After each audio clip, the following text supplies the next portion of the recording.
It's been a long road, getting from there to here. It's been a long time, but my time is finally here.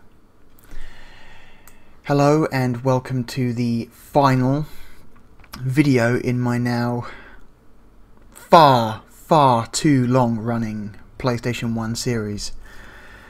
If you go back and watch the original one, you'll hear me say that I plan to do like maybe 2-3 maximum videos per year, and I ended up doing like 5-6, I think at least one case 7 videos for a year, and it just oh my god, it dragged out so much.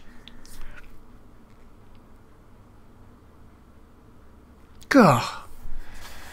Problem is, I had a rough idea of what I wanted to do when I first started, but as I made videos, I'm like, I should really show off this game. I should really show off this game, and then very slowly, my short list of games to show off got longer and longer and longer and longer, and it turned into a monster. Kind of like the PlayStation 1, really. Not many people had much hope for it before it came out, and then it came out and it was a fucking monster. It completely changed the industry. God damn.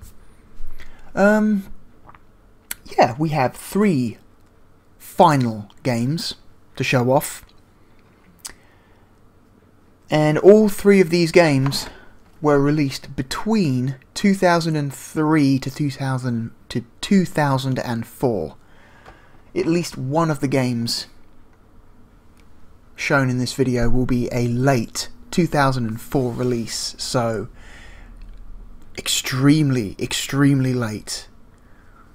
Within a month or two of Sony pulling support, really. So let us start the first game. Now, this first game is a 2003 release, at least for the PlayStation. This game got several other versions before the PlayStation port. It is an RTS, and it has the serial number of 4091. So we are above the 4000 mark now.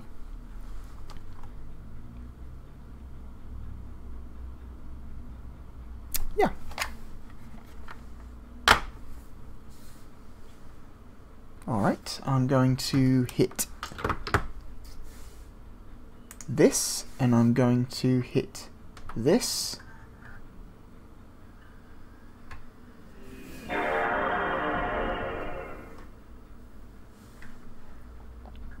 This is a weird one. I've been playing it fairly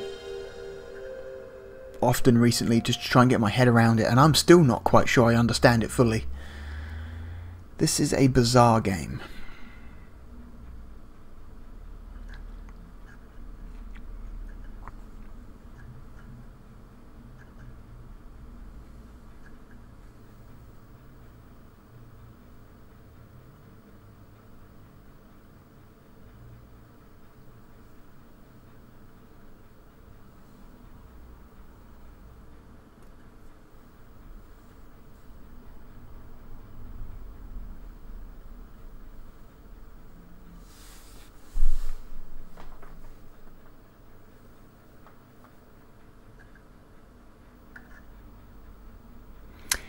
Right.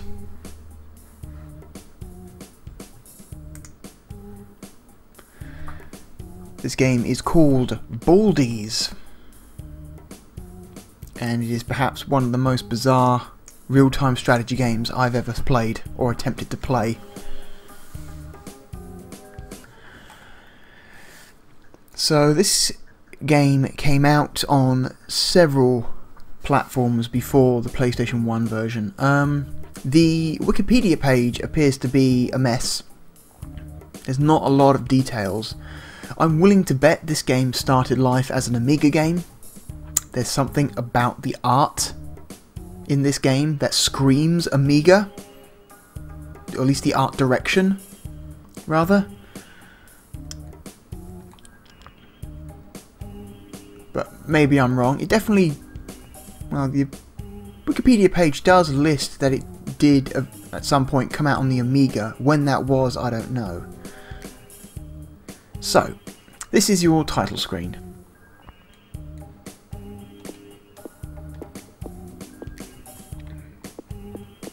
Four different worlds to choose from,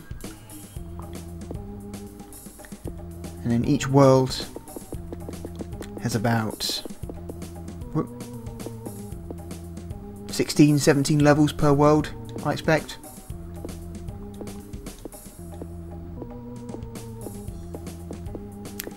And this is an RTS. It is a bizarre RTS.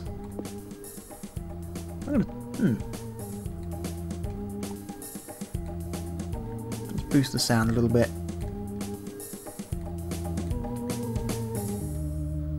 Don't know how clearly that's coming through.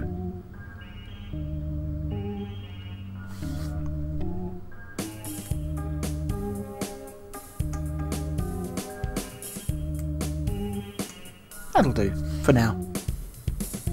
So, level 1, 2 islands. Super simple. And I will attempt to try and explain how this game works. And I really do mean attempt, because yikes. So, here we are on this island. And we are controlling this race known as the Baldies. And we must help the Baldies in their epic struggle against another rival race known as the Hairies.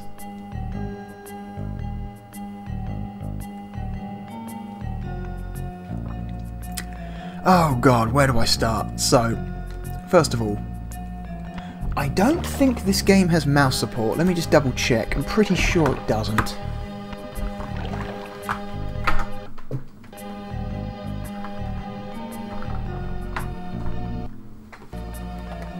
Be nice if they did add mouse support, but oh no, it does. It does have mouse support. Awesome. So we're going to use the mouse for now.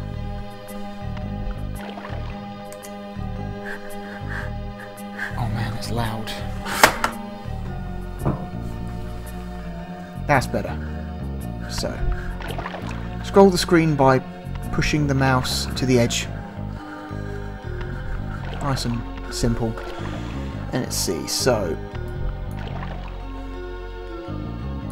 click and drag. No. So, the house in the middle is our base. Basically, this is where we manage everything. This is where we manage the workers, the builders, scientists, soldiers, that sort of thing. Now, where the fuck do I start? Here we go. Selecting the hand icon allows you to pick up your Baldies. Drag them around and drop them wherever you want them. Also, any hapless wildlife that just happens to get in the way. Like this sheep, for example. Or this dog.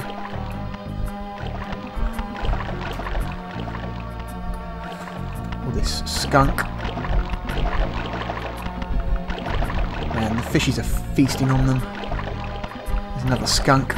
Fuck you, skunk.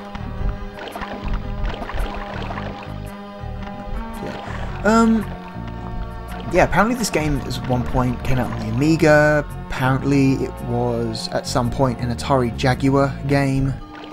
Got a DOS version. And apparently, according to the Wikipedia page, a Sega Saturn version apparently exists, but I've never seen or heard of that version, so I don't know how true that is. Oh, snake. Grab the snake. Fuck you, snake. Okay.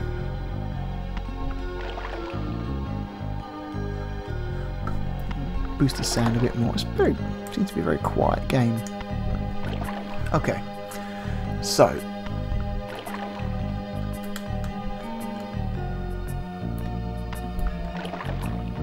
Alright. I have to think about the controls now because the mouse hasn't got as many buttons as the controller, so I have to kind of like, oh, how do I do this? Alright, there's our world map. Left clicking on the magnifying glass lets you zoom in. Right clicking on the magnifying glass lets you zoom out. It appears a lot of the game has been, a lot of the assets in the game have been remade for this version of the game, because looking at footage of the DOS and Atari Jaguar versions, this game was completely 2D, completely sprite based, but now it's you can see this building is made of polygons. So a lot of the assets appear to have been remade for this version of the game. What is this? Oh, it brings up the menu. Nice. So that's where it is. Alright, sweet. So, the house. If I grab a few workers... Oh no, the house is full. Alright, if the house gets too full, you can't put any more workers in there, so that's fine. So, I want a few more soldiers, a few more scientists, and a few more craftsmen, so... You literally, you click on the door to make people exit the room, and then you click on the room to make any workers currently waiting in the hallway to enter that room. So I want at least one more builder, one more scientist, and one more soldier. There we go. I want the scientists to work on some traps. That's a catapult and a pit. Let's work on a catapult, and you'll see when we select that, there will be catapult will appear down here with a little progress bar to the right. So you need workers in the house to research projects, but you need to actually have workers outside the house to build the projects, so you kind of need some inside and outside.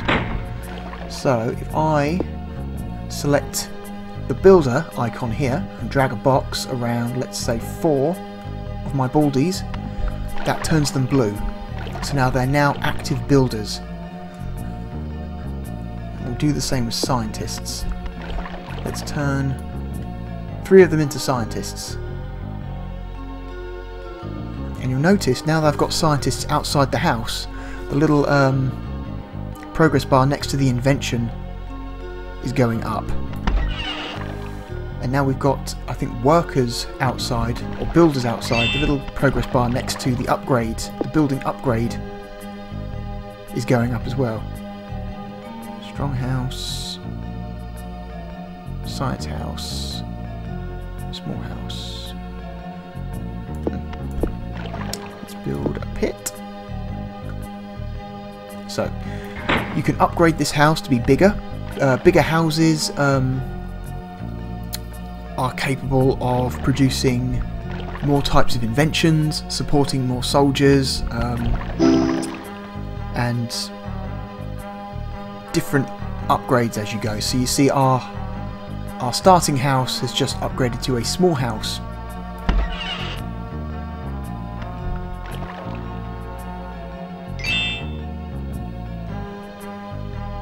And we get more dudes. Nope, not you. Some red guys. 1, 2. Okay. Get 4 builders in there. And they'll start working on... what have we got? Oh, medium house. Okay. So there are 3 different types of buildings. There's the regular Jack of all trades style building, which is what this is. Jack of all trade style buildings don't really have a strength. Their main purpose is for breeding more workers, basically, which is what they're doing right now. So we are creating more workers with the regular style house. You've got military buildings, which augment your soldiers when you get soldiers, and you have science buildings, which obviously work on inventions faster than a regular building. What's this? Electro 1. Place this next to enemy house entrances. Works great in the rain. Let's work on some traps. There we go. One of everything. How about that? There we go.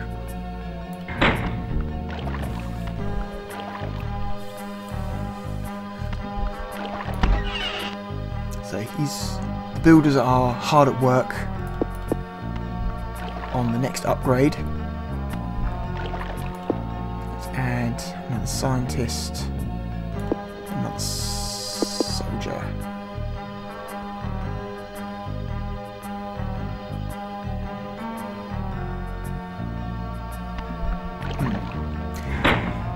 Okay. This game is weird and esoteric and complicated. It does not explain itself that well. What is this? Builder power. Worker power. Oh, there we go. We've now got a medium house. So now we can choose either a large house or a medium house with nursery. Let's choose a medium house with nursery. We are getting lots of builders now. You've got to click on the door, not the room. There we go.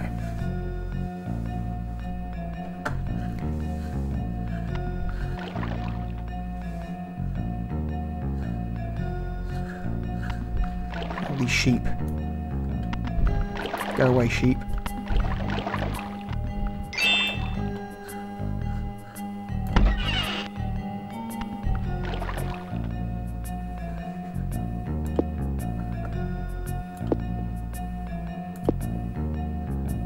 What's this? Storm. Let's work on a storm. There we go. We get one of everything. I like that. It seems good.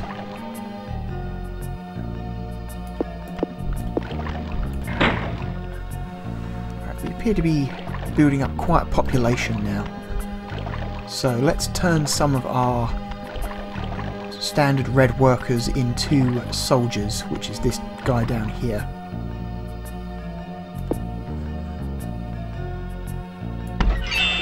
Whoops. Oh, quit. I keep accidentally clicking on the house. 3, 4, 5. There we go. Soldiers will automatically head towards the shield. And they'll try and stick around the shield. See, they're all sort of clustering around the shield here. Which is fine. Now this level's super easy, it's just good for getting you started. We can actually build another house, I believe, if we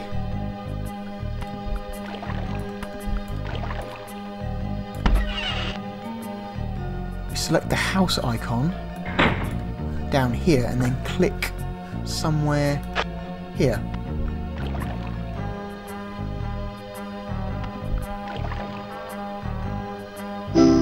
There we go.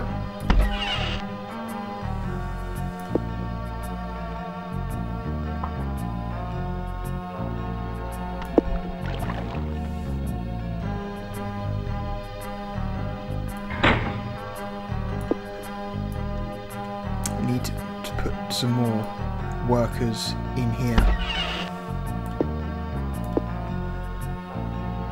Get that going faster. There we go, now it's going.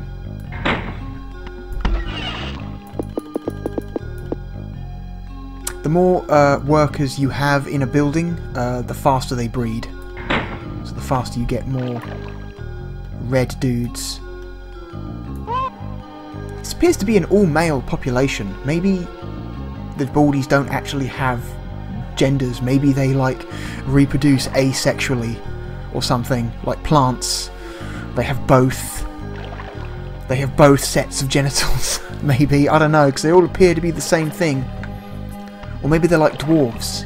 Maybe Baldy women look exactly the same as the Baldy men. Who knows? I don't really care that much about the intricacies of Baldy anatomy. It's not really something I lay awake at night thinking about. I'm sure someone out there does. I'm sure someone out there has lost sleep thinking about the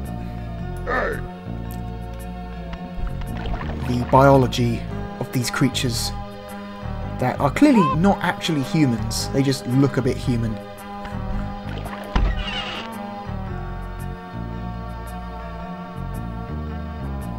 Right, that upgrade is nearly done. This upgrade is nearly done. This is going to be a...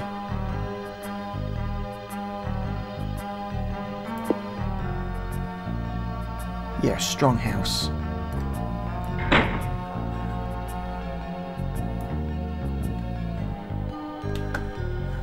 Let's make a few more soldiers. We can afford to. There we go.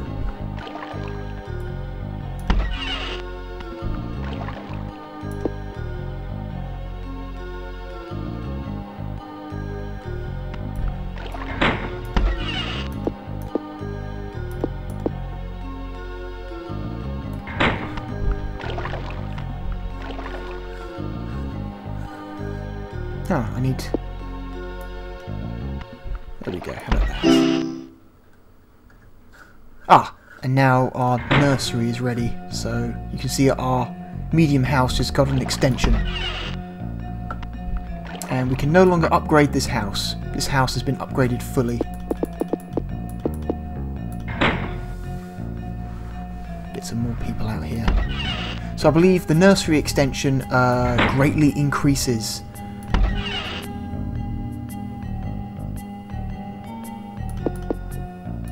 the speed at which your Baldies will reproduce, which is good for us. Now I'm going to turn a whole bunch of them into soldiers.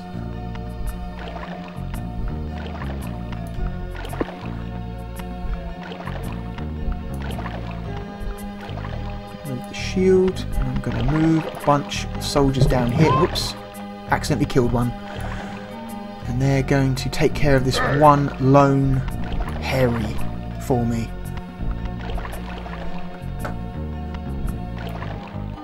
The hairy has no base, so he can't reproduce, so we're just going to position this shield near the enemy, and as long as the shield is near the enemy, our soldiers will attack him. That's it.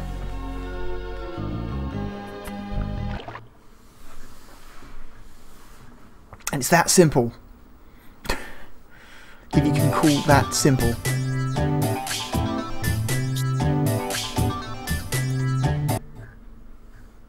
This game is bizarre.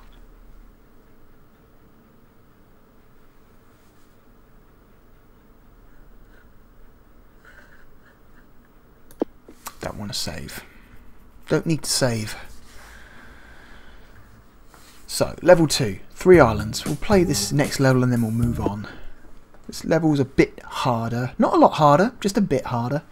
I believe the other faction can still only construct workers. They still don't create soldiers.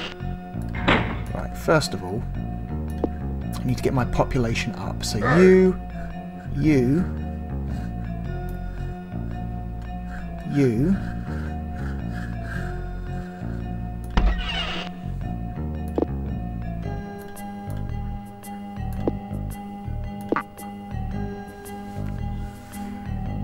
get in there, and you will start upgrading to a small house because we need to work on our population.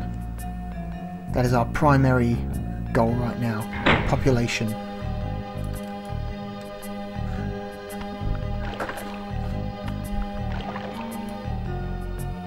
Get in there. Get in there and breed, you sickos.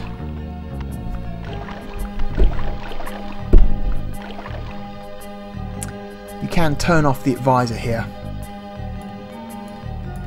by... oh, for God's sake, why is it not working now? Oh, it's because I've got the building view open. Make the advisor go away.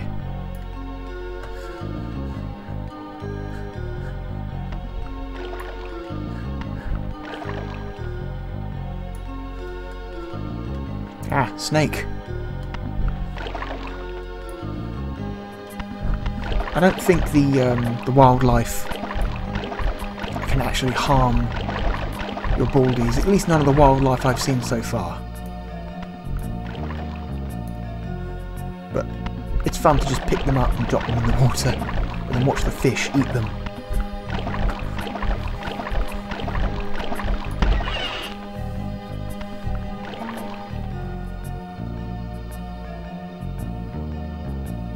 You're almost done.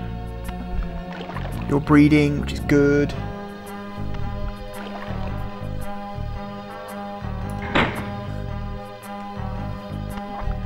Let's have a look at the enemy. The enemy are down here. They haven't got a lot going on. Seems they only have a few Harries, but I can't see what they're doing in their building. What they're doing in their building is important. Ah, and our house is upgraded.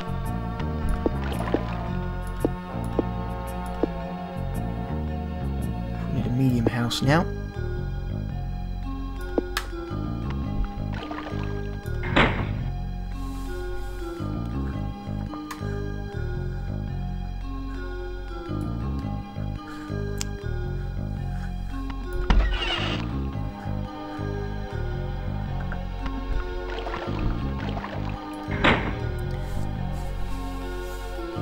Yeah, apparently this game was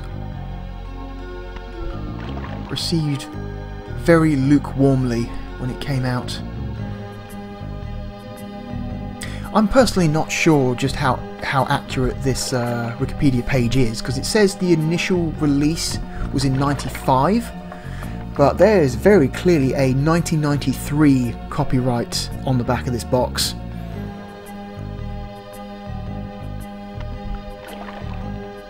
So, not too sure how accurate this page is.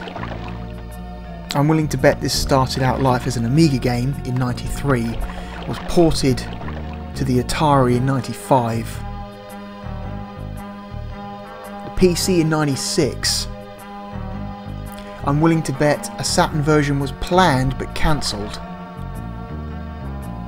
because I've never seen any existence. I've never even heard of this game before I picked it up for the PlayStation, so...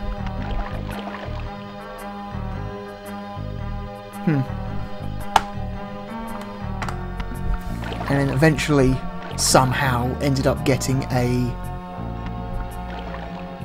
remastered port for the PlayStation in 2003 of all years. This may have been a vanity project for the creators of the game. They just couldn't let go and thought, no, we need another chance. Oh. One of you go in there.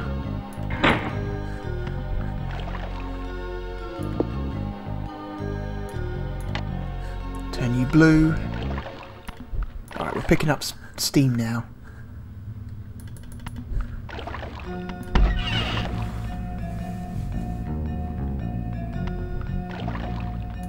Medium house is almost done.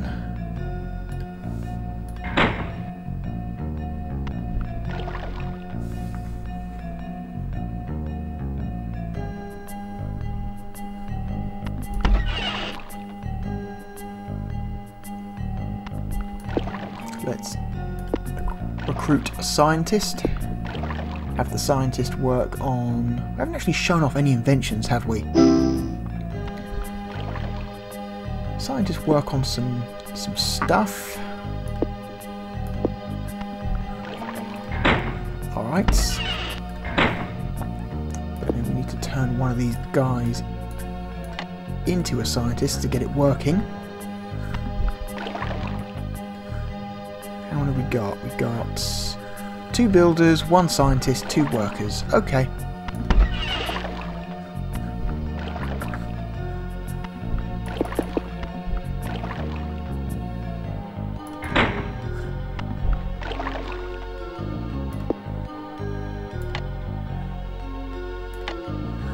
Then we've got 4 builders, 1 scientist, 3 workers. Let's turn another one into a scientist. Get our research up higher.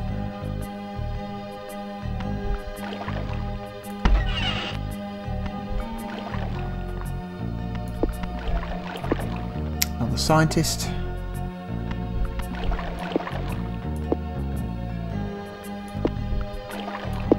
Let's go for a nursery extension.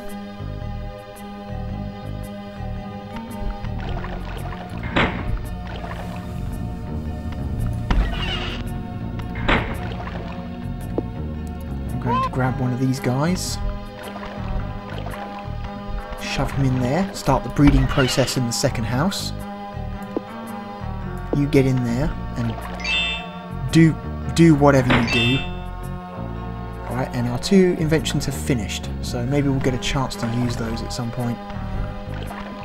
And the hairies are breeding. They are breeding. There's a lot of them now. Let's try laying down some of these traps.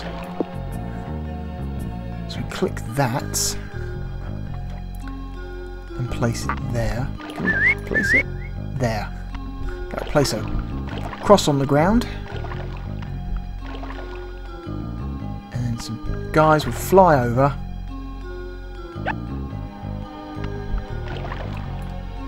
Whoops. Get out of there. Scientists will fly over and place the invention, and that'll fuck up any enemy worker that steps on it.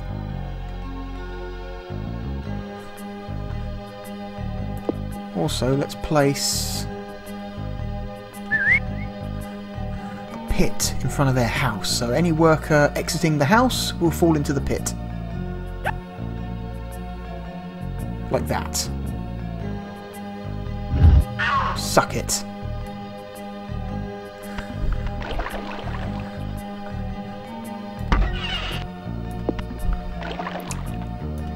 Catapult, spiky ball, and some bad weather.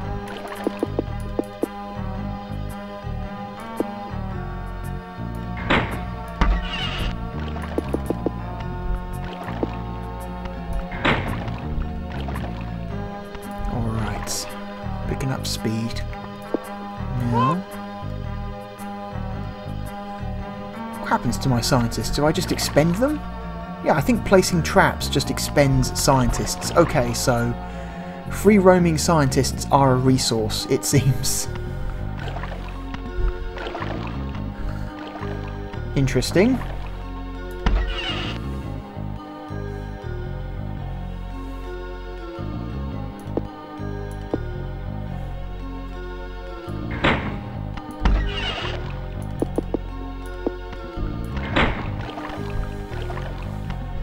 Start working on my second house. Here we go.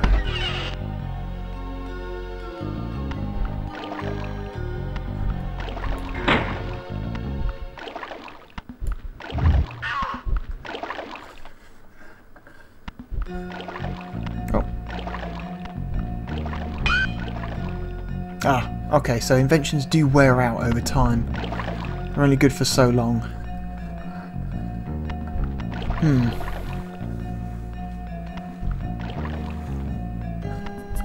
We can only keep placing them as long as we've got scientists. Right now we don't have any more scientists, so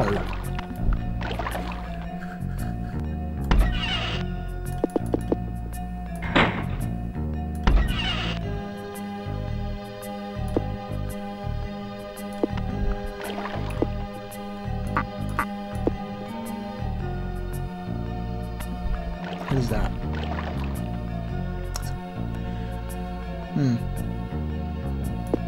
Okay.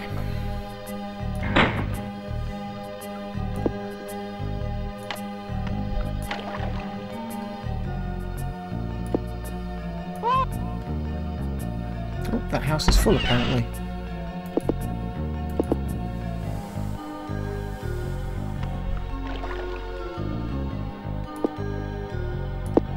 I want you to be a strong house, not a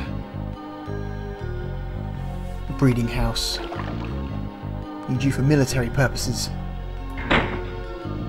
Let's speaking of military, let's start converting some of our guys.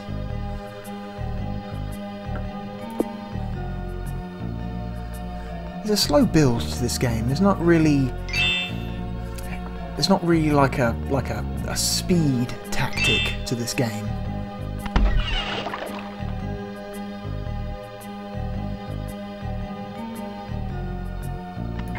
It's done. And this is a... I don't even know what that is. What is that, advisor? A barracks. Okay. So they're working on a barracks.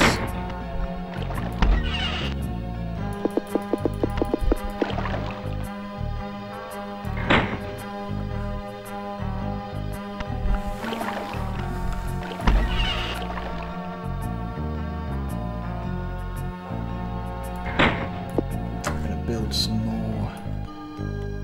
What build? I'm going to convert some more of my workers to soldiers. Okay, good. A few more scientists. Because fuck it. There we go.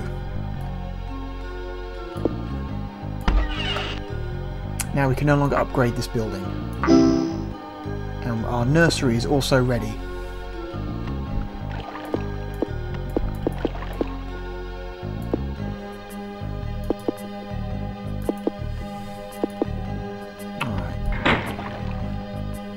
Doing good.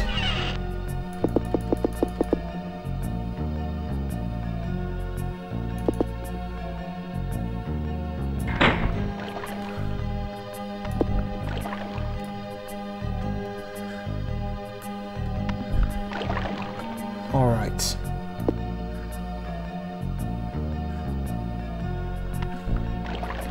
So I'm going to start attacking.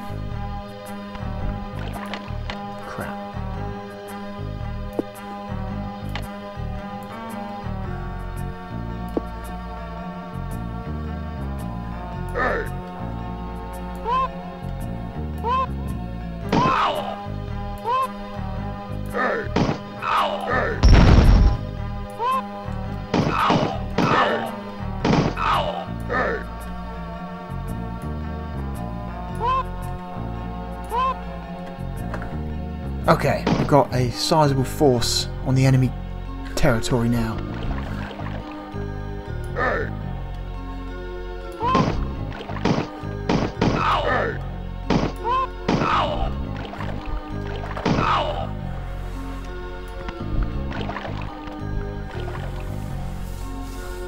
Alright.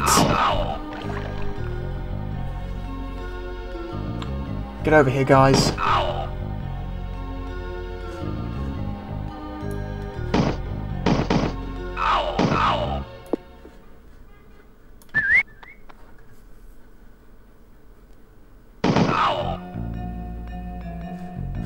Just fuck these guys up.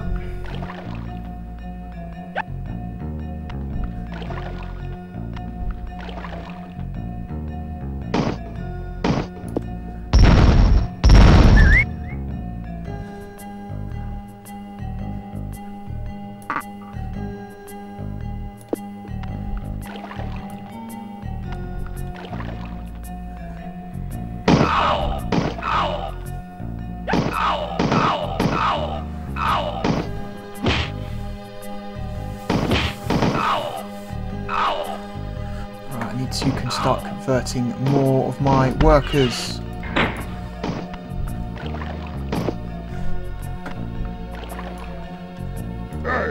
Need reinforcements. Oh,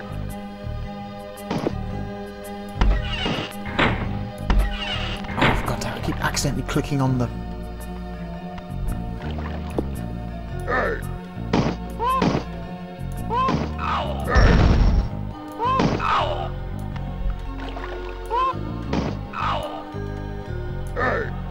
Okay.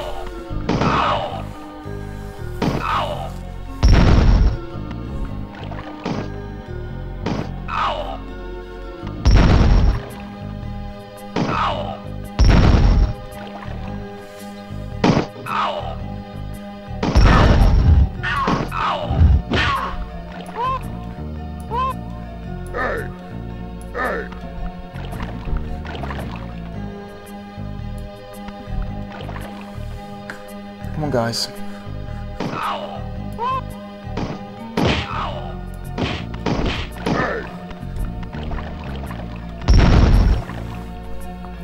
I'm not 100%.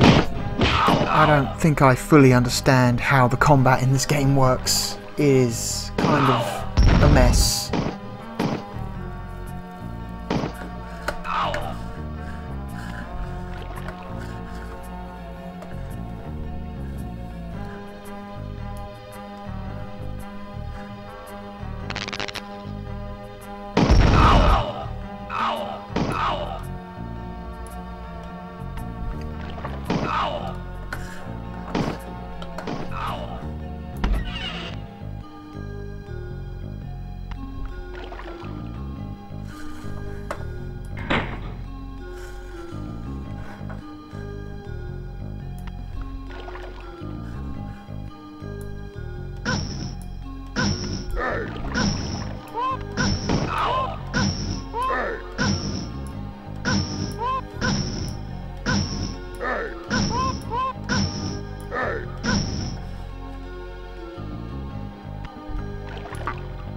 Christ.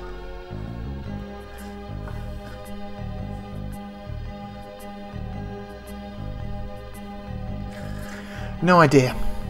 No idea. Well, I still don't quite understand how to win this game. What are they doing? Why are they waving? Oh, did we win? Oh, we won. How about that? We won. Not 100% sure how, but we did.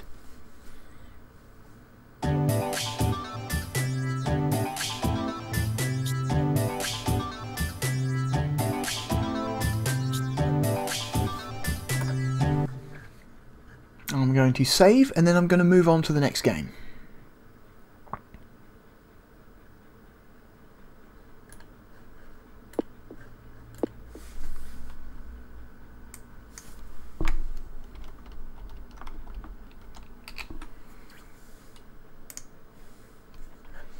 Alright. That is Baldies. A very late release for the PlayStation of a very old game, even by standards of the time.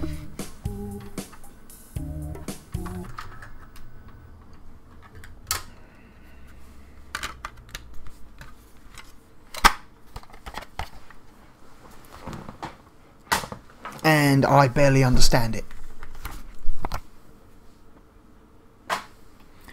Okay, so speaking of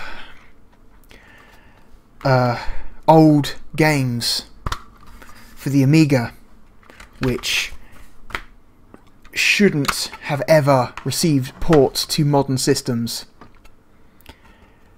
our next game is one of those. And this game is, for some unknown reason, a cult classic, and I don't know why.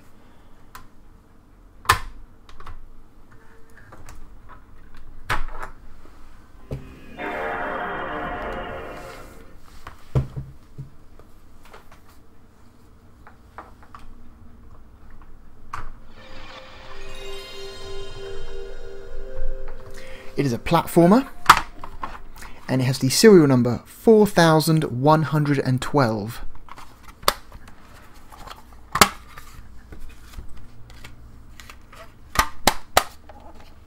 And this is another 2003 release.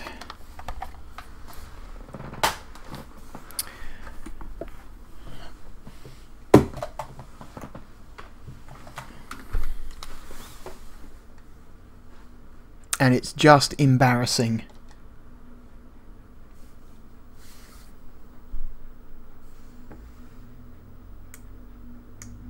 Just embarrassing.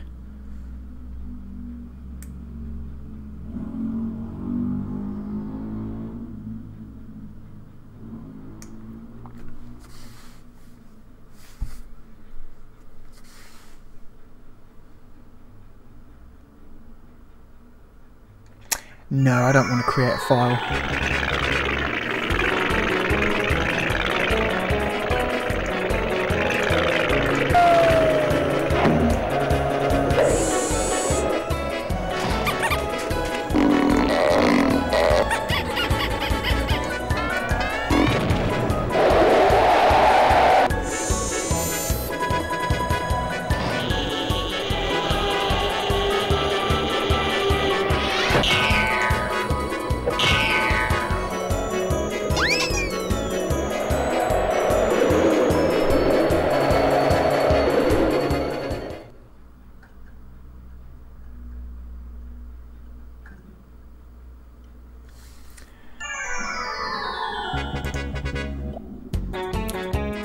Robocod, ladies and gentlemen.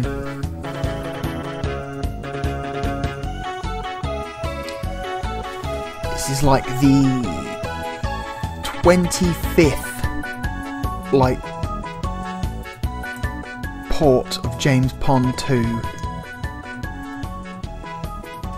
This game is bizarrely considered a classic, and I do not know why. It's shit. This is speaking as someone who played it in the early 90s when it was apparently relevant.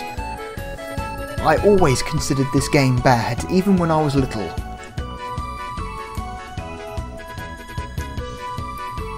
And here it is on the PlayStation.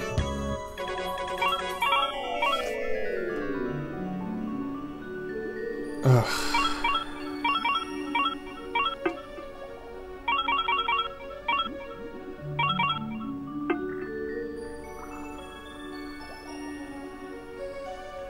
So, stretch, jump,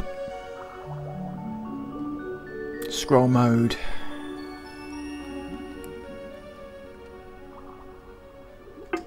Okay.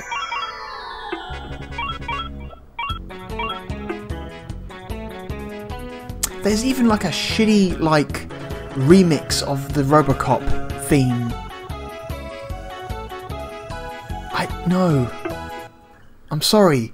Like, I should be the exact demographic that should be into James Pond, okay? I'm British. I have an appreciation for the Amiga. I was a young child at roughly the time this game came out. I should be the archetype of the sort of person who would like this game. But no, I never did. It was crap. It was always crap. I didn't play it on the Amiga. I think I played the Mega Drive version, which was I think at the time one of the better selling versions of the game. Which I have a copy of the Mega Drive version somewhere around here. I don't know, it's like I've never understood the appeal to this game. It's just kind of dull. I've always thought the James Pond games were dull.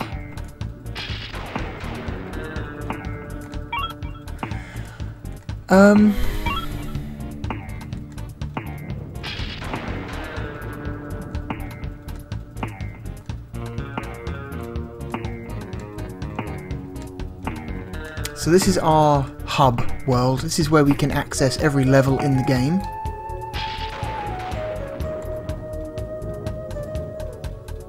But we have not unlocked any more levels to play. So we have to go back to the start and go through the first door. And so here's the... Oh my god, the music in this game. I'm going to turn the volume down because holy shit. Minus 10 decibels I've got OBS set to, and it's still reaching halfway up the volume bar. Oh my god. So here's the great mechanic that everyone goes wild for in this game. That you can extend yourself and grab ceilings.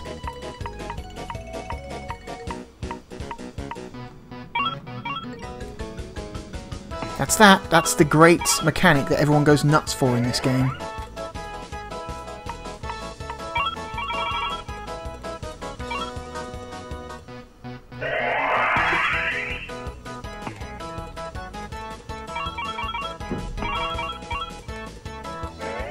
And you can extend as high as the level goes. There's no limit to how high you can stretch.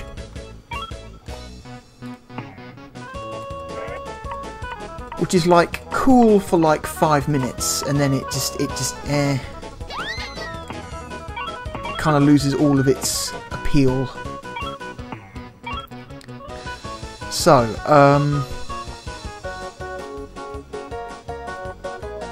your goal in each mission is to find the elves that have been strapped to dynamite and rescue them by walking over them. And you can see that little number that pops out of them when you select them, when you walk over them, rather. That tells you how many elves there are left in that level. So, there are only 2 in this level.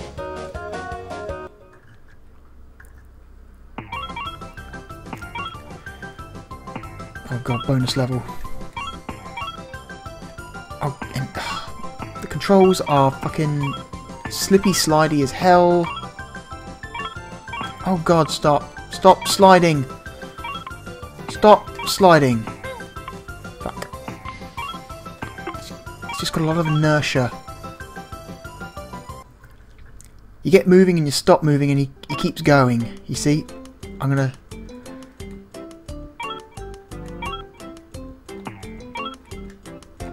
Oh Jesus, you can hurt enemies by jumping on them. Which is not that exciting. Ow. One more. There he is. I never liked James Pond. I always thought these games were lame.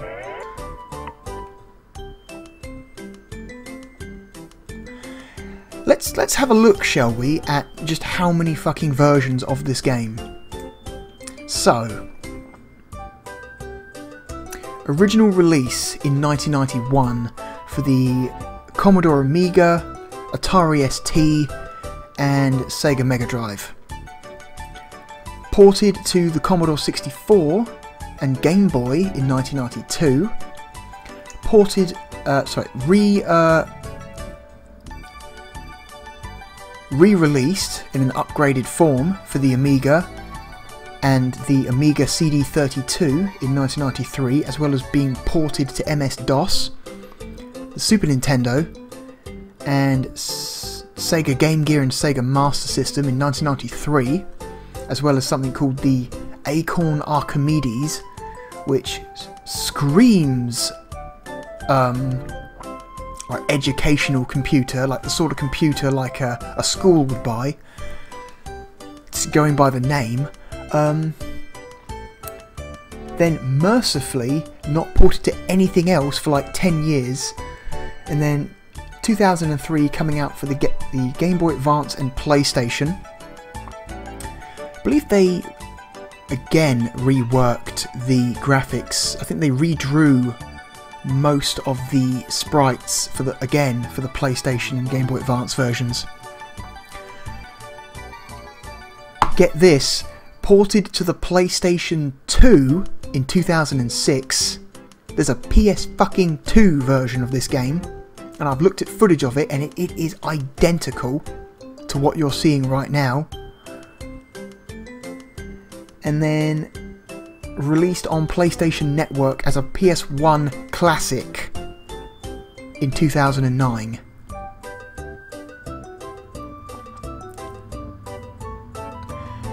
And a couple of years ago, I believe there was a Kickstarter or one of those style of websites, you know, those funding websites, for a reboot of James Pond. I don't know exactly when that was. I remember it was like a year or two ago. There was a campaign to try and reboot this from the original creators or the company that currently holds the rights, and thank fuck it didn't succeed. Because who the... It proved. Not many people out there want James Pond. Nobody wants James Pond. Nobody cares about James Pond other than, I don't know, a handful of people who were like 4 years old in the early 90s and all they had was an Amiga. Literally all they had was an Amiga. Because I can understand, if all you had in 1991 was an Amiga, or all you had access to was an Amiga, you didn't have a Nintendo or a Sega, all you had was an Amiga, yeah, sure, you could look at this and say, this is a pretty good platformer compared to most other platformers on the Amiga.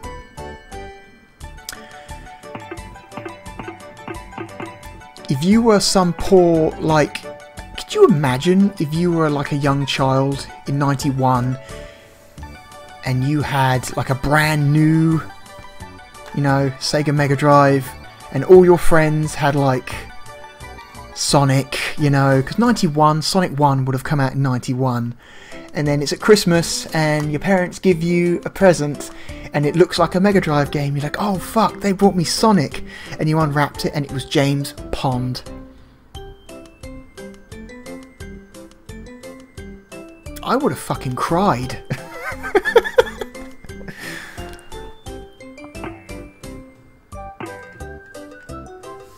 You know, the thing of the Amiga... Listen, the Amiga was super important. But most of the games for the Amiga were shovelware. There was a lot of shit on the Amiga. A lot of shit. And the small half a dozen games that actually were decent for the Amiga got ported off the Amiga really fucking quickly. Worms, Cannon Fodder, what else? Settlers,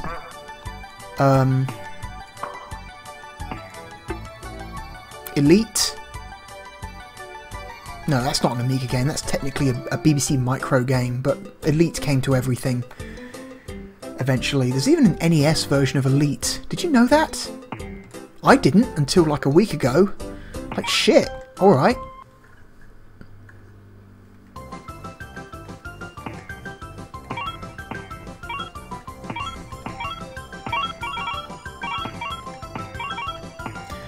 Oh god, what else? What else came out on the Amiga that was actually worthwhile? Alien Breed. Alien Breed was okay. I think that was a DOS version of Alien Breed. Definitely didn't come to consoles. Chaos Engine. Chaos Engine was an okay Amiga game. It was like an off-brand... God, what's that game from Midway? Where you play as the 4 heroes in a dungeon. You know the one I mean, right? It's like an off-brand one of those, but like a decent one. Sensible Soccer. Sensible Soccer was an Amiga game that was half decent, that got very quickly ported off the Amiga so it could actually sell. I can't think of anything else. Defender of the Crown? Is that an Amiga game, or was that a DOS game that just happened to have an Amiga port? I can't remember. But yeah, like 90% of everything on the Amiga was shovelware. And everything got pirated to shit. Like, it was very difficult to make money on the Amiga. That's why anything that was actually half decent got ported off super quickly. Ugh. And for some reason, there seems to be a hardcore group of James Pond fans out there that champion this incredibly mediocre platformer. This came to fucking Super Nintendo. There's a Super Nintendo version of James Pond 2. It's called Super James Pond, which of course it was. Of course it was called that on the Super Nintendo.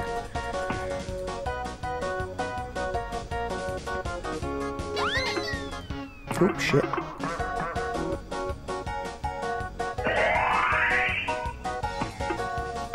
Again, could you imagine? When was the Super Nintendo version released? Oh god, 1993. Imagine if you had a Super Nintendo and Christmas '93 or your birthday or whatever,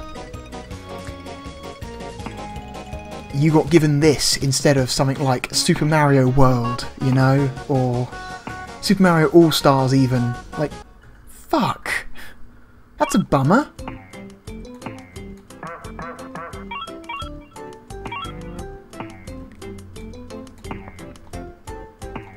Like, James Pond really... Oh shit, that was an accident. Shouldn't have leapt into the poison. It really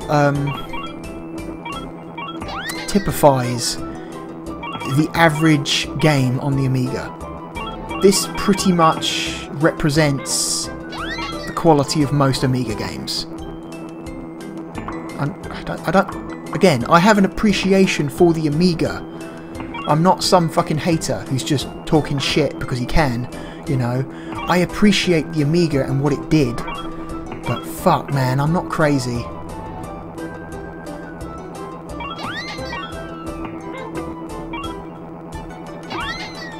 Like a very young child, a 4 to 6 year old who only had access to an Amiga and didn't know of the existence of Mario or Sonic.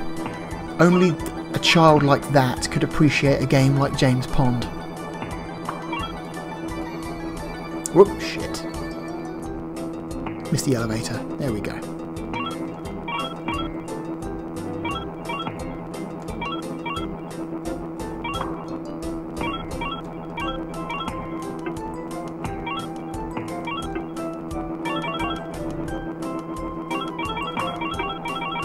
I think when this game came out, it was originally came out. It was like had in-game advertising for penguins, which are a type of chocolate biscuit in England that was quite popular at the time, and you know, people still occasionally buy penguins. They're not as popular now as they were in the early 90s, but you know. But that's all that advertising has been stripped out. Of these later versions. If you go back and look at footage of the old Amiga version, the original Amiga version, that shit's got penguin advertising everywhere.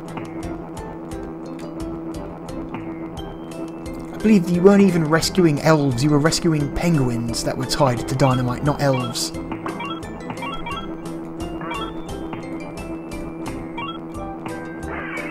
It's an Ankh? Okay. So I believe the things you're meant to be collecting in these... Because the story is an evil scientist has taken over Santa's workshop and you're having to rescue the elves. And I believe the things you're picking up out of these boxes are Santa's toys or something. You're collecting the toys up. You know, this is technically a Christmas game. And some of the shit you find is bizarre. Like some of the stuff you find that are supposedly toys make no sense. Like there was an Ankh just then. Uh-oh.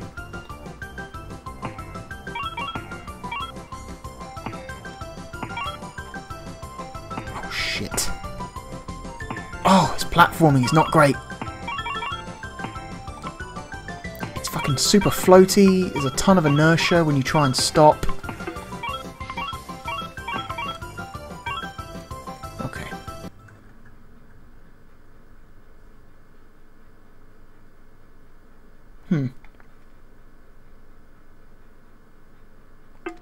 Fuck it, we'll save. If we can. Is there even an empty space on my memory card? Hopefully not. Yes! Awesome. Memory card is full.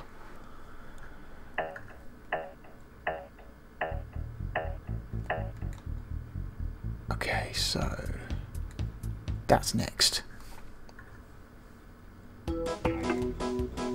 Oh, this song again. And we appear to be in some kind of horrific nightmare world made out of terrifying looking teddy bears. This game is somehow still loud. For me at least. Okay, down to minus 10.8 decibels. Oh my god. Ugh. Again, I don't... Maybe I sound super fucking negative. I don't despise James Pond. I just think... of all the games to continue bringing back, there are better choices than a game that was considered, at the time, aggressively mediocre. Unless all you had was an Amiga, then it was above average.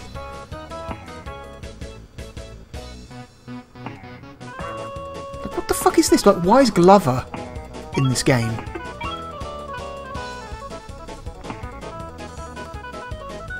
Was Glover for the N64 secretly a James Pond spin-off? Wouldn't surprise me.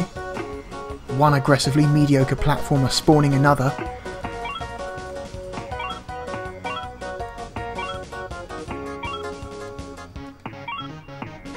Whoops.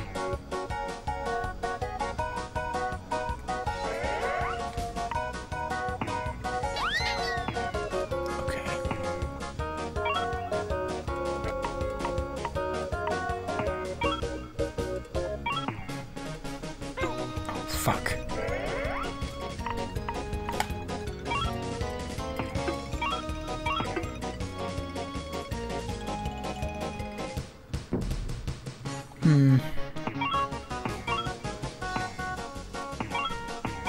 Keep it going.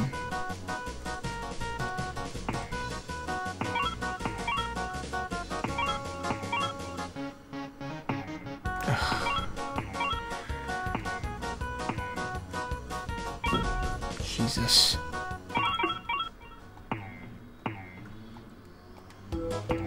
Whoops. That was done. One more.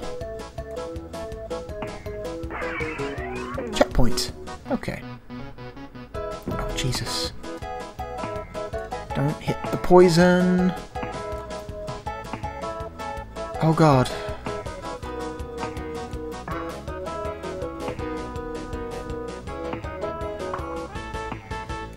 I don't even know. Did I...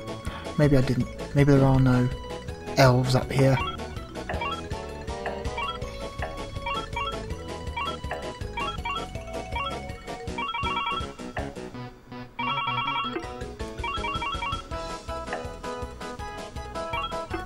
Oh, hit that teddy bear's crotch.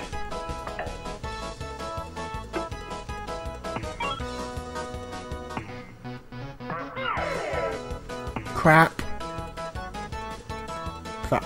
You can see in the bottom left there, James Pond is holding a stack of green chips in one arm and holding up 4 fingers in the other arm. The green chips represent how much health you have and the fingers represent your lives.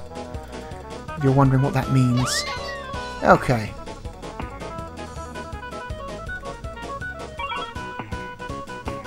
Got the last elf.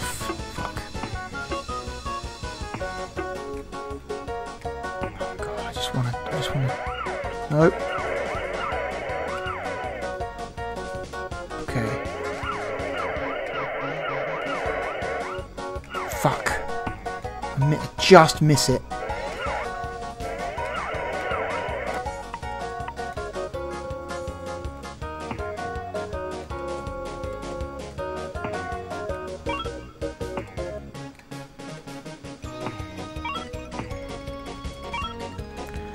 I hope the exit is up here. Oh, it's not. How about that?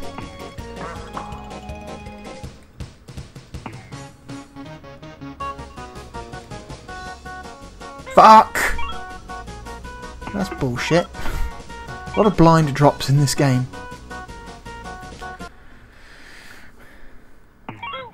Fuck. Oh, nice quick restart time though, I like that.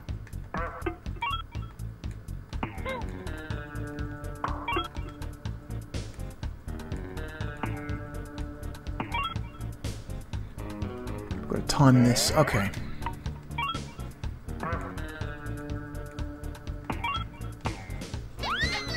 Oh Christ, there's 10 of those fuckers in here.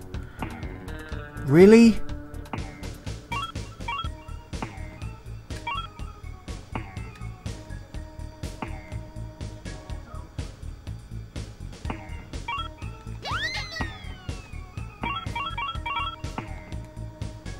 And I meant it earlier when I said the PS2 version is no different to this version of the game. They literally just put the exact same code on a PS2 disc. That's what they did.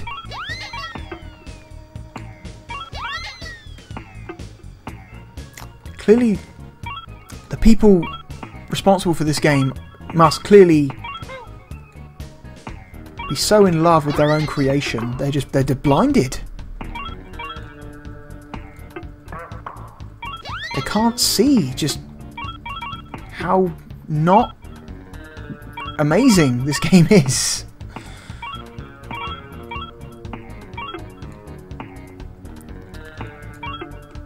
Ugh.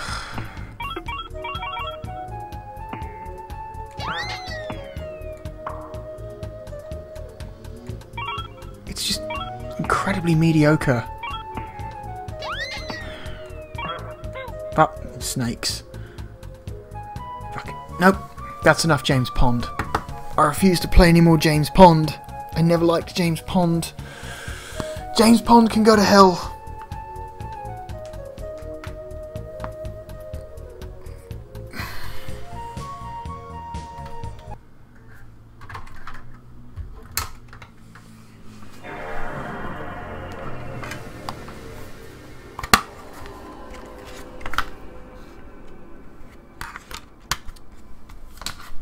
I apologise if any of you are hardcore James Pond apologists. But no. No, that game had absolutely no business being released on anything like post 1993.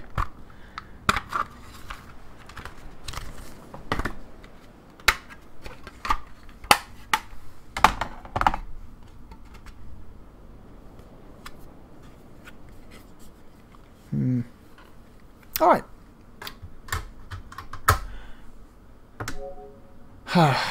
We will not end this series with a downer. We will end this series with a good game. This game is a 2004 release.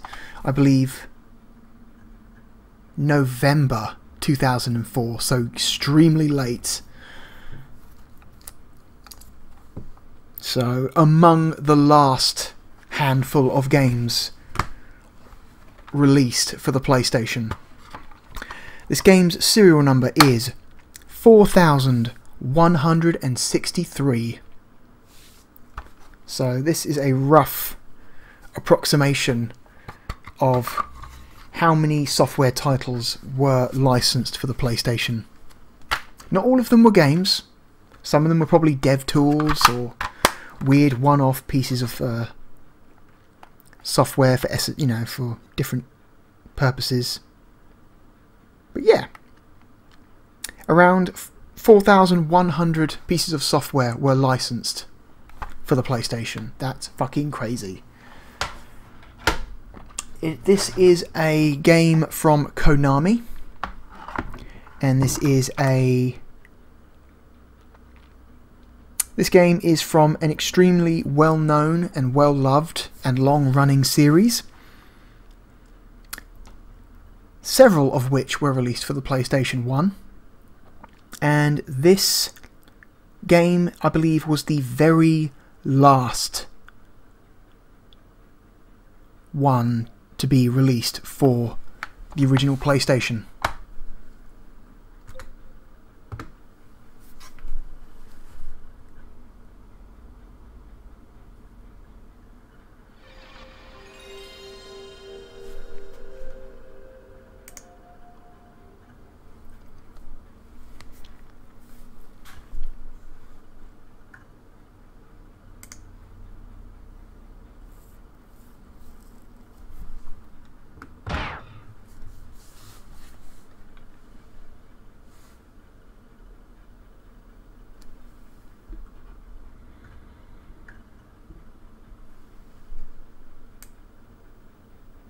That's it. Dancing Stage Fusion. More commonly known as Dance Dance Revolution.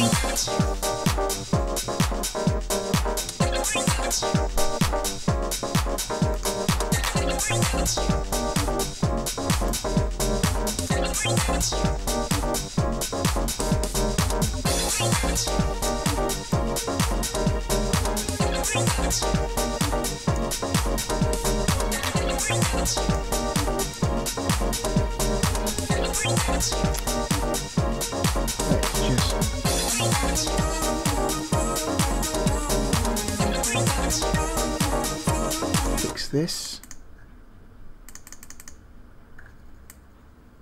This game has some licensed music, so I might have to... Oh yeah, Kylie Minogue, gotta quit this one. Oh god. So, Dancing Stage, aka Dance Dance Revolution. Long running, very beloved series of dancing rhythm games. Oh my god, hang on, turning down. Okay, so this game came out for both PS1 and PS2. The PS2 version has more songs, as well as a couple of extra features, but the PS1 version is a perfectly functional game. And let's just load up my settings.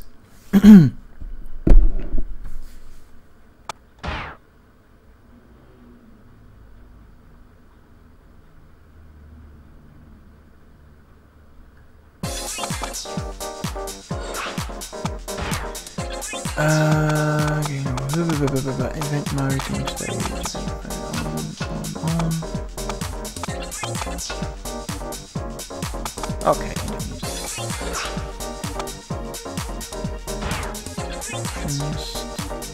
on. Okay, so here's the thing. This game can be played with a controller, however, it is best played with a dance mat. Can you see where I'm going with this? I hope you can, because this will never happen again, ever, for as long as I fucking live. But this seems like a fun way to send off this series. So, if you bear with me for 5 minutes, I shall set up the dance mat, and let's do this.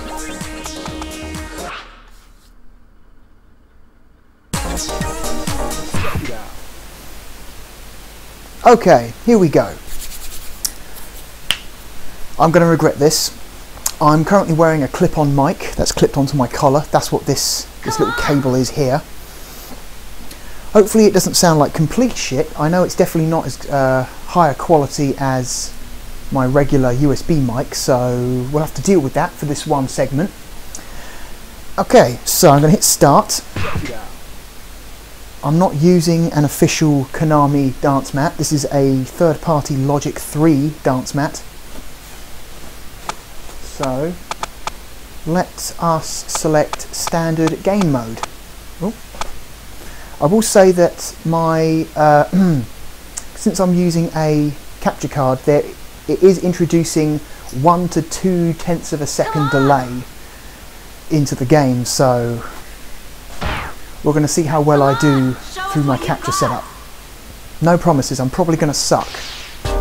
So we can select our character here. We can play as Akira, Robo 2000, Johnny, Izan,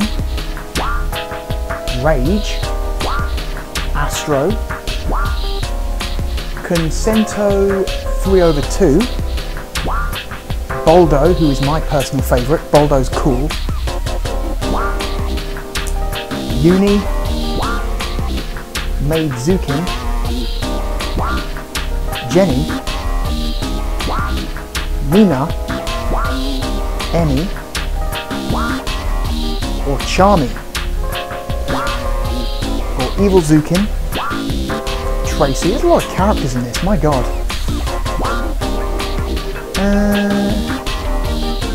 Let's go with standard Akira for now. Hopefully the sound of the game is not drowning out my voice too much. I'm going to turn down the gain just a little bit, just so to try and help you hear me. Because I'm looking at these green bars and the game green bar is awfully high right now.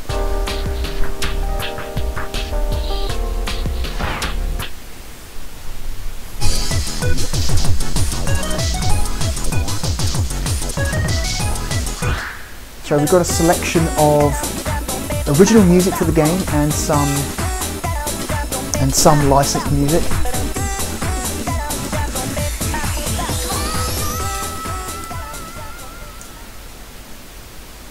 So I'm going to avoid using any licensed music for YouTube copyright reasons, but we can have a quick glimpse of the sound list. So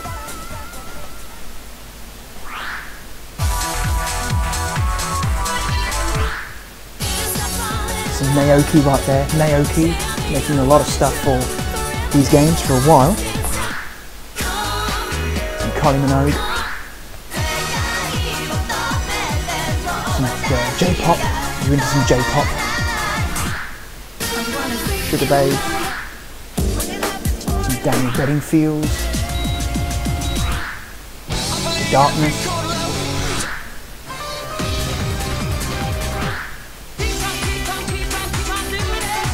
NMR,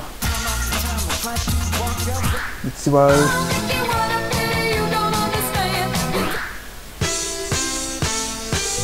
fucking Move Your Feet by Junior Senior, fucking great song.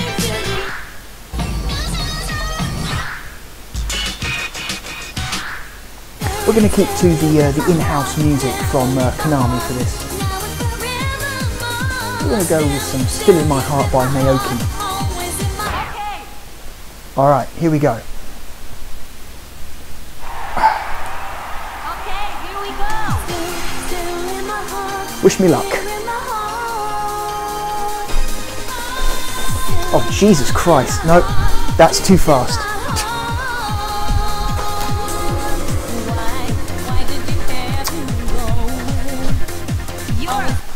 Okay, sorry about that. That was way too fast. Something a bit easier. How about that? Something a bit easier. You have to press select and start on the dance mat in order to quit out to the menu. So we'll try that again. Come on, show us what you've got. Full start. Kira's fine.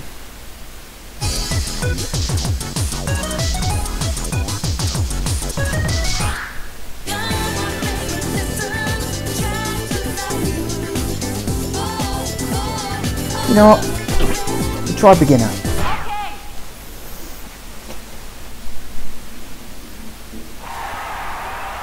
Dance.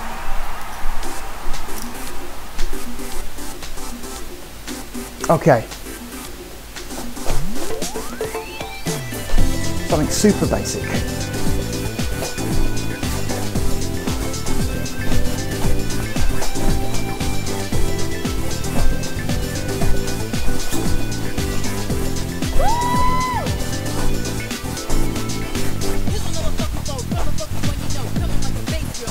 sometimes you become uncentered on the mat, so you have to occasionally look down to recenter yourself. This is it.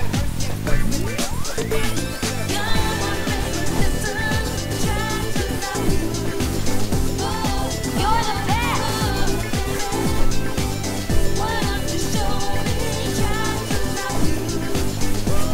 Yes.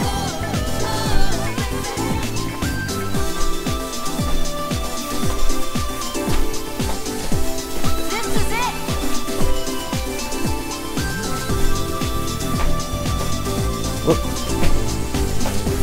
All right.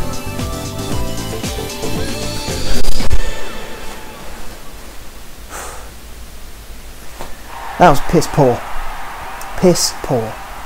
Problem is, sometimes you become I have never uncentered. seen anything like this before. Show You me come more. uncentered on the mat.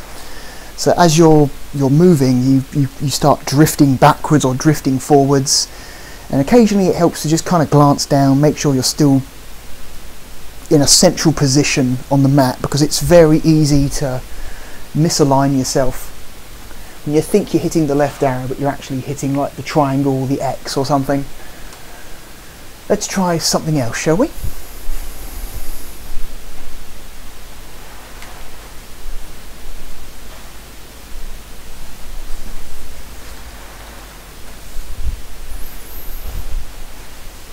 Okay.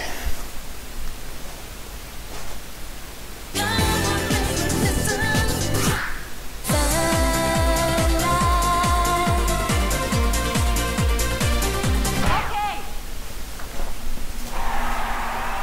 Dance.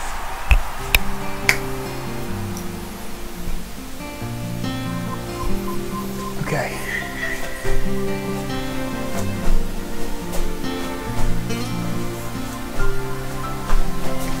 I'm drifting away somehow by the presence of You're the best. morning sun.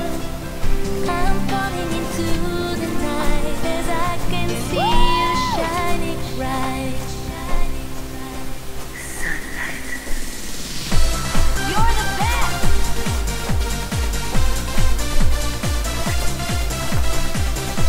Good move. It's possible I don't need to recenter nearly as much as I think I do.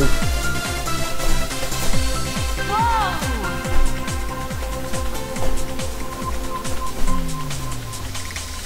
I'm You're drifting the away best. somehow by the presence of the morning sun. I'm Yes. falling into the night as I can see you shining bright. This is it.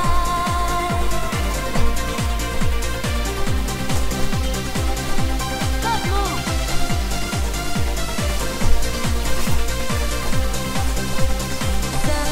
This is it.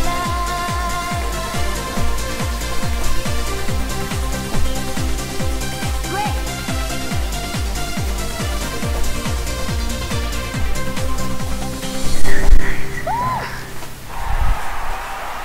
The mat has a tendency to want to travel across the room as you move it. It's one of the drawbacks of these soft mats. They don't stay put. Wherever you put them, they just want to move. Also, I seem to have a horrible tendency to want to recenter myself in the middle of the mat. You don't really have to do that. Once you can continue standing on a direction, you don't need to recenter yourself to the middle. It's kind of a bad habit with these games. It takes up valuable time, you see. So let's try a couple more.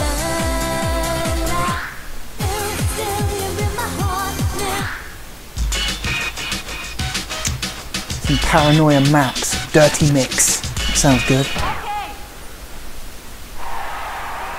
Okay, here we go. Okay, don't recenter.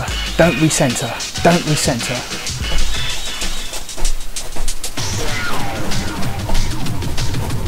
Yeah.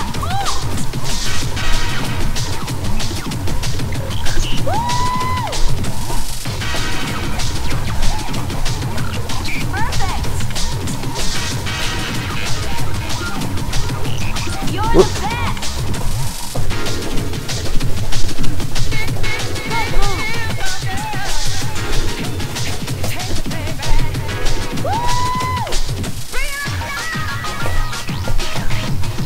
fuck. Whoa! Oh fuck. This is it! Great! Whoa! Whoops. You missed. Coming uncensored again. Hang on. Come on, you got no rhythm. Okay. Ooh! Don't be nervous. Fuck, man. Stay cool.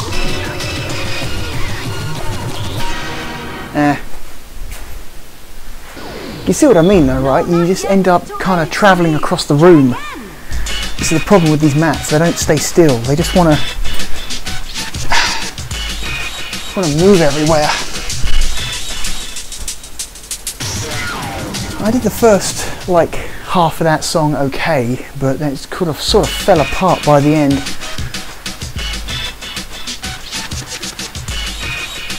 Tell you what.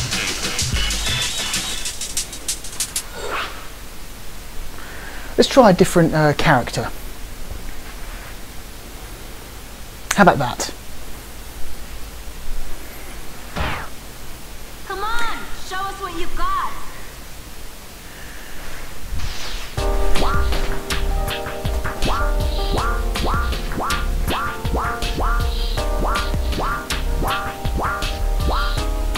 Let's play as Charmy. Charmy's pretty cool.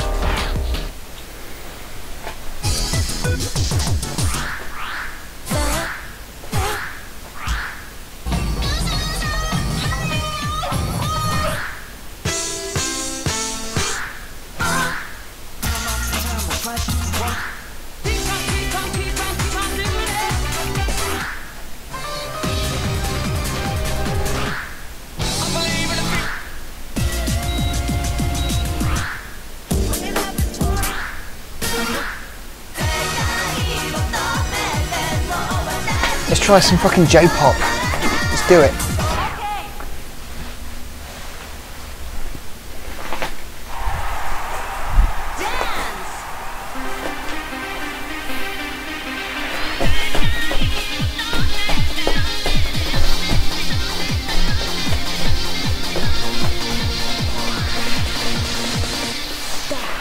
Okay. Dance.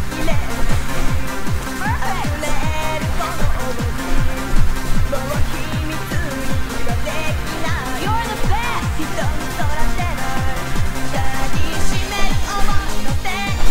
Yeah. Fuck. I'm out of rhythm. Okay.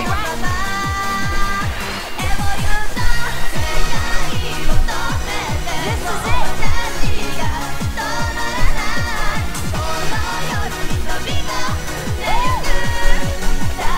I'll come off it. Yes.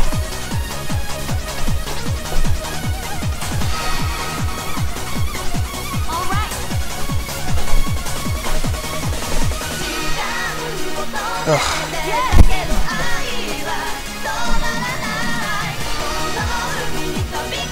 All right.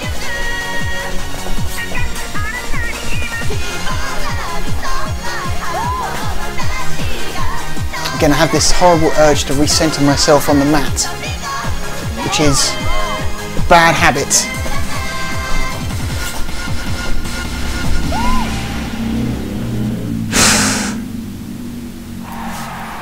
That was terrible. That was fucking shit. It's difficult, man. You've got this like, you've got this real desire to just want to stand in the middle the whole time. You shouldn't. And trying to shift that bad habit from your mind is a pain. All right, one more. Let's do one more, shall we?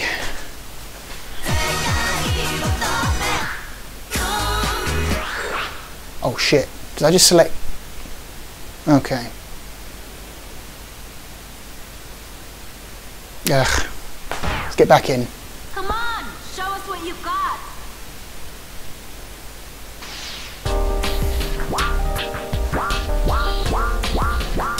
Where's my man? Where is he? There he is. Let's do some Baldo.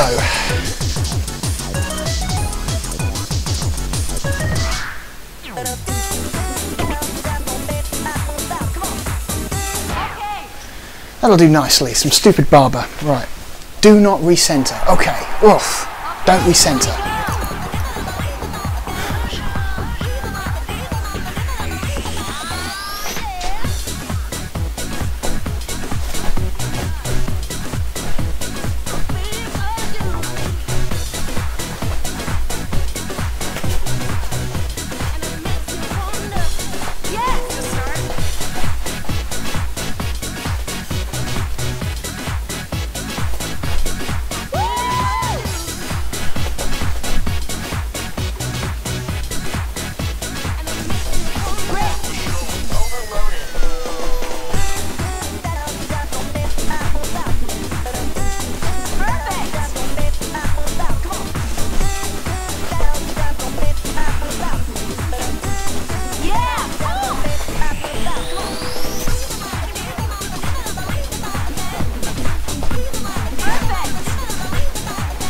Getting twisted.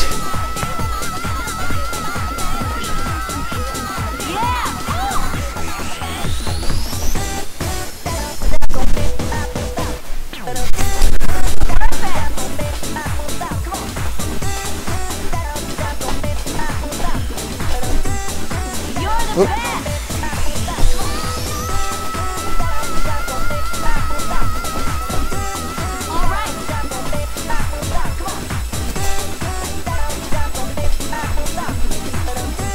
Shit.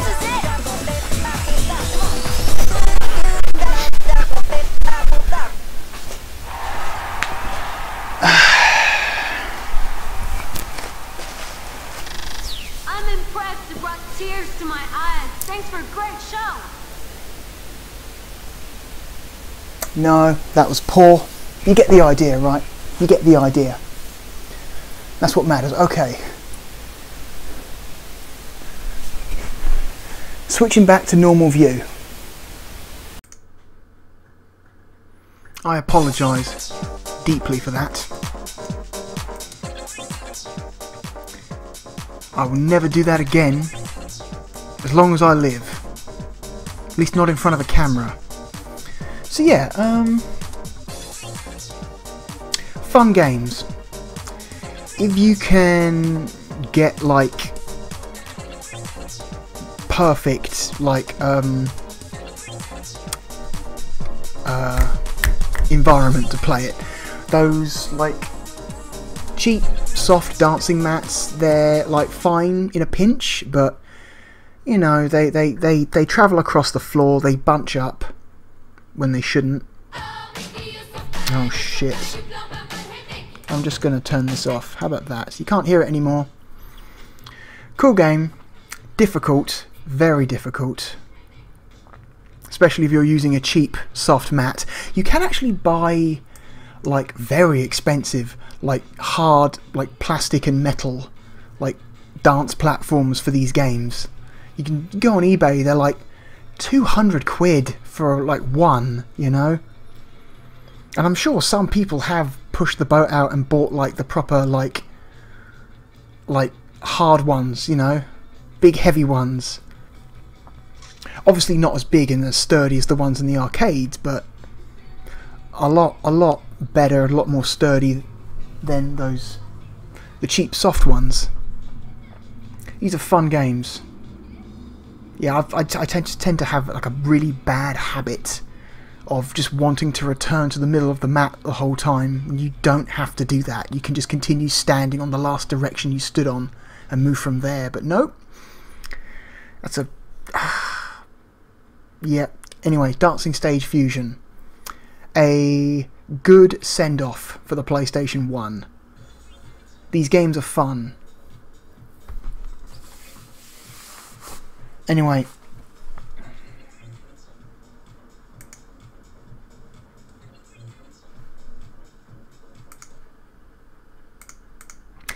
That's it from me. I'm going to make no more additions to this series. I'm sure at some point in the future we will probably play PlayStation games, but if we do, it'll be on a one-off basis and not part of a continuing series. So yeah, the PlayStation 1. Hell of a fucking system. Changed the world. Compare the state of the gaming industry before and after it.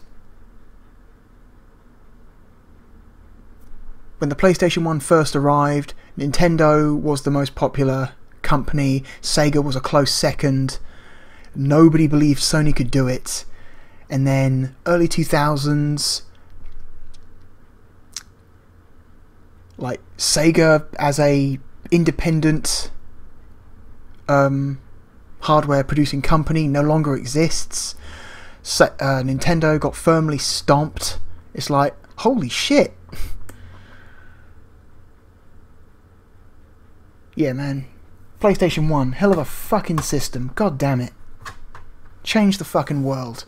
Anyway, I hope you enjoy these videos. Almost as much as I enjoyed making them. At least, hopefully. Because I enjoyed making these a lot. I don't do these for the views. I do these because I enjoy making them. So, as long as one person out there likes this, I'm happy.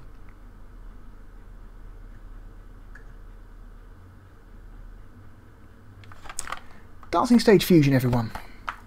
And I'm still wearing this fucking clip-on mic.